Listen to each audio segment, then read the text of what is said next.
आचार्य भगवंत ने एक दोहा लिखा है,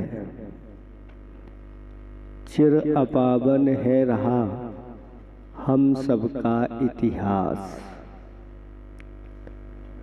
आज स्वर्ण सा दमक रहा कल खानों में वास।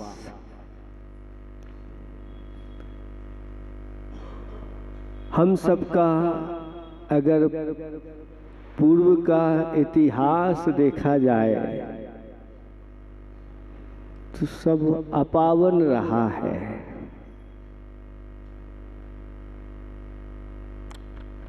निगूढ़ में हमारा वास रहा है, अनंत काल तक उस निगूढ़ में ही रह करके और 18 बार जन्म और मरण एक श्वास में किए हैं। और कितने जन्म मरण हुए होंगे उसकी तो कोई गिनती भी नहीं है। और ऐसे भी जीव है जो अनादिकाल से उस नित्य निगोद में पड़े हुए हैं, अभी तक निकले नहीं हैं। और कुछ ऐसे जीव हैं आगे निकलेंगे भी नहीं। बस वही उनका जीवन और मरण है, वही उनकी सारी जिंदगी है। लेकिन वहां से निकलने के बाद भी आचार्य भगवान कहते कि यह संसार में 5 परिवर्तन को करता है। द्रव्य, क्षेत्र, काल, भाव और भव, ये 5 परिवर्तन होते हैं। और ऐसे 5 परिवर्तनों को भी अनंतों बार यह कर चुका है। अगर भव परिवर्तन देखा जाए तो कहते हैं कि मनुष्यों में जगन आयु कितनी होती है? अंतर्मूर्त की होती है। तो अंतर्मूर्त में कितने समय होते हैं? कहते असंख्यात समय होते हैं। ऐसे उस अंतर्मूर्त की आयु को लेकर के असंख्यातों बार हमने जन्म मरण करके उस आयु को प्राप्त किया है। और ऐसे बढ़ाते चले जाओ क्रम से तो 3 पल्ल की आयु तक हमने बार बार उन आयुओं को प्राप्त किया है। ऐसे ही त्रियंचों में भी अंतर्मूर्त से लेकर के 3 पल तक की आयुओं को प्राप्त किया। और नरक में जघन्य आयु 10,000 वर्ष की होती है। और 10,000 वर्ष में जितने समय होते हैं उतनी बार वहां पर जन्म मरण, यानी उतनी बार उस नरकों की आयुओं को प्राप्त किया। और फिर क्रम क्रम से एक एक समय बढ़ाते चले जाएं तो 33 सागर की आयु को हमने प्राप्त किया। ऐसे ही फिर देवों में जगन्य से 10,000 वर्ष और उत्कृष्ट से 33 नहीं लेना, जो 9वें ग्रेविक की आयु होती है वह 31 सागर तक की आयुओं को प्राप्त किया। ये जब सब आयुओं को प्राप्त कर लेते हैं तब एक भव परिवर्तन कहलाता है। और ऐसे अनंत भव परिवर्तन इस जीव ने किए हैं। जब शास्त्रों में पढ़ते हैं भगवान महावीर स्वामी का जो पुराण है उसको पढ़ते हैं तो थोड़े ही समय में कितने भवों को प्राप्त कर लिया। वो फिर 5 परिवर्तन तो क्या होते होंगे आप विचार कर सकते हैं। लेकिन एक बार थोड़ा सा अतीत के भवों की ओर दृष्टि डालते हैं तो एक पुरुरवा नाम का भीलों का सरदार था और उसकी जो पत्नी थी कालिका उसका नाम था। वह भीलों का सरदार मध्य मांस मधु का सेवन करने में निरंतर तत्पर रहता था और जीवों को हमेशा सताया करता था, मारा करता था। एक बार धनुष बाण लेकर के अपनी पत्नी के साथ वह शिकार खेलने के लिए जंगल में जाता है और देखता है कि कोई दूर से कुछ नजर आ रहा है और धनुष बाण चढ़ा करके वह जैसे ही मारने को तैयार होता है कि उसकी पत्नी रुको रुको रुको। वह कहता है क्यों? क्योंकि सामने जो है वह कोई सामान्य नहीं है, कोई जानवर नहीं है। एक दिगंबर मुनिराज वन में विचरण कर रहे थे। वह मार्ग भ्रमित हो गए थे और इस भील ने समझा कि कोई हिरण वगैरह है। आभास ऐसा हुआ, वह धनुष बाण चढ़ा करके जैसे ही हुआ पत्नी ने रोक दिया, ये नहीं, ये कोई वन देवता लगते हैं। और दोनों पति पत्नी पहुंच जाते हैं और उन मुनिराज को नमस्कार कर प्रणाम करते हैं, जय हो वन देवता आपकी। और मुनिराज धर्म लाभ हो ऐसा आशीर्वाद दे देते हैं। वह भील कहता है ये धर्म लाभ हो, ये क्या कहलाता है? तो मुनिराज उस भील के लिए धर्म का उपदेश देते हैं और कहते हैं कि प्राणियों की रक्षा करना ये धर्म है। मद्य मसु मांस का त्याग करना ये धर्म है। इन जीवों को सताने से महान पाप का बंध होता है। मद्य मांस मधु का सेवन करने से दुर्गति नरकों में जाना पड़ता है, अनेक प्रकार के दुख उठाने पड़ते हैं, संसार में भटकना पड़ता है। इतना कहा महाराज ने जब धर्म का उपदेश दिया तो उन दोनों ने संकल्प पूर्वक महाराज से मद्य मांस मधु का त्याग कर दिया। अब भीलों का भोजन वही है मुख्य, लेकिन जब धर्म का स्वरूप सुना उसने कहा आज से जीवन पर्यंत के लिए मैं इनका त्याग करता हूँ। और दोनों ने संकल्प पूर्वक उस व्रत का बहुत अच्छी तरह से पालन किया और अंत में मरण करके पहले स्वर्ग में जाकर के एक सागर की आयु प्राप्त कर ली। थोड़ा सा भी अपने जीवन में धर्म आ जाता है तो धर्म की परिभाषा ही आचार्य भगवंतों ने बताई है, स्टे स्थाने धत्ते इति धर्मा।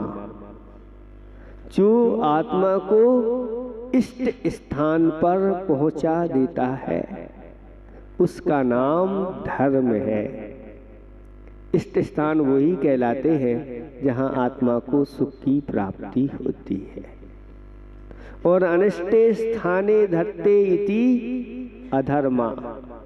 अधर्म वो होता है जो संसारी प्राणी को दुख के स्थानों में पहुंचा देता है, वह अधर्म है।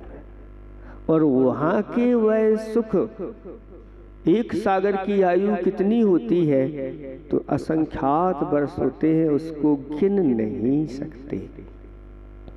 सागर की बूंदों को आप क्या गिन सकते हैं? एक एक बूंद करके आप सागर को, सागर में कितनी बूंदें हैं गिनो। मतलब सागरों काल लग जाएगा तो भी महाराज गिरनी। ऐसे ही सागरों पर्यंत स्वर्ग के सुख भोग करके वह जीव यहाँ के अवसर्पणी काल के जो प्रथम चक्रवर्ती हुए, कौन हुए? भरत चक्रवर्ती।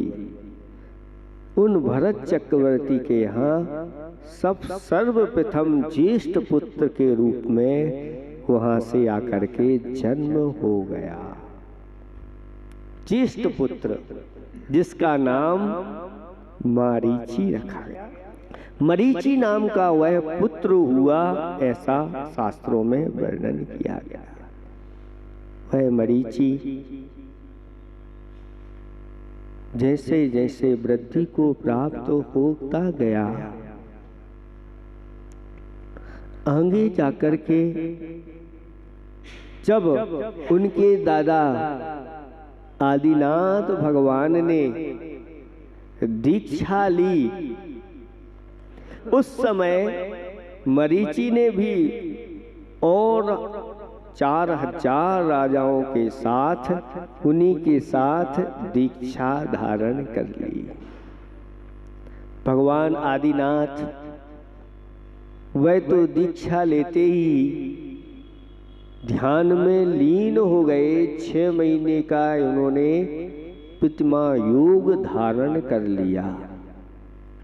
बाकी के जो सब दीक्षित हुए थे, एक समय तक तो वह बैठे रहे, आगे जाकर के वह सहन नहीं कर पाए और उस मार्ग से भ्रष्ट होते हुए अनेक प्रकार की चर्याओं में वह लग्न हो गए।